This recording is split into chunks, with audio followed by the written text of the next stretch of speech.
رمضان آ رہا ہے، تیاری کرو. جیسے حج پر جانے سے پہلے معافیاں مانگتے ہو، رمضان سے پہلے بھی ایک دوسرے سے معافی مانگو، ایک دوسرے کو معاف کرو، ایک دوسرے کو درگزر کرو، خود جا کے معافی مانگ لو. اللہ آپ کا مقام اونچا کر دے گا، مرتبہ اونچا کر دے گا. آخری رات اللہ تعالیٰ فرماتے ہیں جاؤ، تمہارے رات کی قیام اور دن کے روزے کے بدلے تمہیں سب کو معاف کر دیا. مانگو. اور ایک رات اللہ نے شب قدر بنائی جو 1000 راتوں کے برابر کر دی. وہ آج آپ کی تو راتیں بڑی چھوٹی ہیں، 5 راتیں جاگ لو، 3 گھنٹے دی بھی نہیں رات ہوں گی تو 5 راتیں جاگ لو، 21 23 25 27 29 ان میں سے ایک رات ضرور شب قدر ہوگی. ایک رات کا جاگنا 80 سال کی عبادت سے بڑھیا ہو جائے گا. صرف ایک رات کا جاگنا، ایک رات کا جاگنا. ایک شرط ہے، دل میں بغض نہ ہو، نفرت نہ ہو، حقارت نہ ہو. کسی مسلمان کو حقیر نہ جانو، بلکہ کسی انسان کو حقیر نہ جانو، تو آپ کی بندگی اللہ کی بارگاہ میں پہنچ کر آپ کے مقام کو اونچا کر دیں گی. تو عبادات میں ایک نماز ہے، پھر ایک روزہ ہے، پھر زکوٰۃ اور حج مالدار لوگوں کا فریضہ ہے، غریبوں کا نہیں ہے، متوسط طبقے کا نہیں ہے. تو عبادات کا جو نصاب ہے بڑا مختصر ہے. 5 نمازوں پہ کتنا وقت لگتا ہے؟ روزے سال کے بعد آتے ہیں، گنجائش ہے، بیمار و بعد میں رکھ لو، مریض و بعد میں رکھ لو.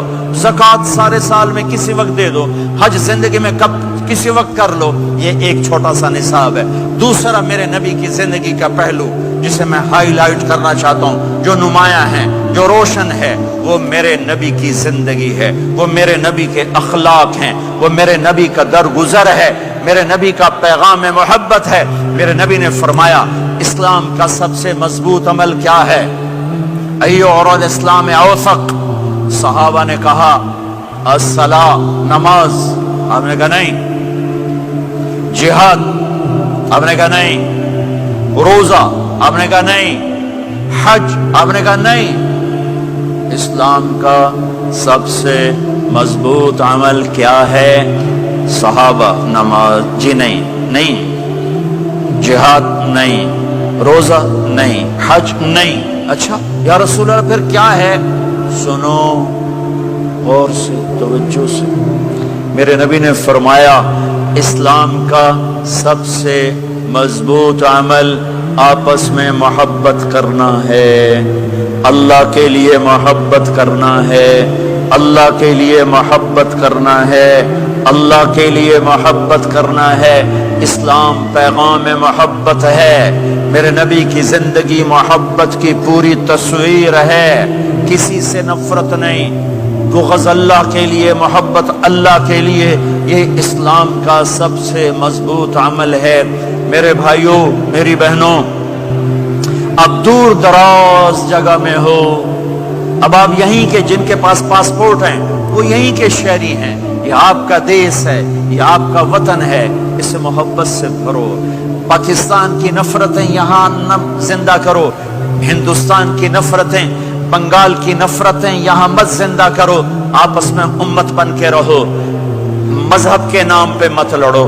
یورپ میں یہ آگ لگی ہوئی ہے. میں بہت عرصے کے بعد آیا ہوں، مجھے نہیں پتا کہ یہاں مذہبی نفرت ہے یا نہیں ہے، لیکن چونکہ یورپ میں بہت دفعہ جانا ہوتا ہے، ہر سال ہوتا ہے، وہاں یہ جھگڑے، نفرتیں، ہماری مسجد تمہاری مسجد، ان کے پیچھے نماز نہیں، ان کے پیچھے نماز نہیں، یہ تو مسلمان ہی نہیں، یہ تو گستاخ رسول ہیں، یہ وہابی ہیں، یہ کافر ہیں. دیکھو میں ہاتھ جوڑتا ہوں، امت بن کے رہو، امت بن کے رہو، مومن بن کے رہو، مسلم بن کے رہو، مومنہ بن کے رہو، مسلمہ بن کے رہو.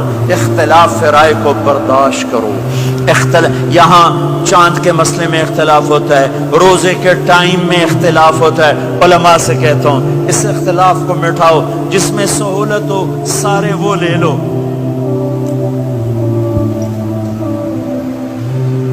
امت میں تفریق نہ پیدا کرو. یہ علماء کے سامنے ہاتھ جوڑتا ہوں، جس میں امت کو زیادہ سہولت ہو. ما خیر بین امرین الا اختار ایسرہما.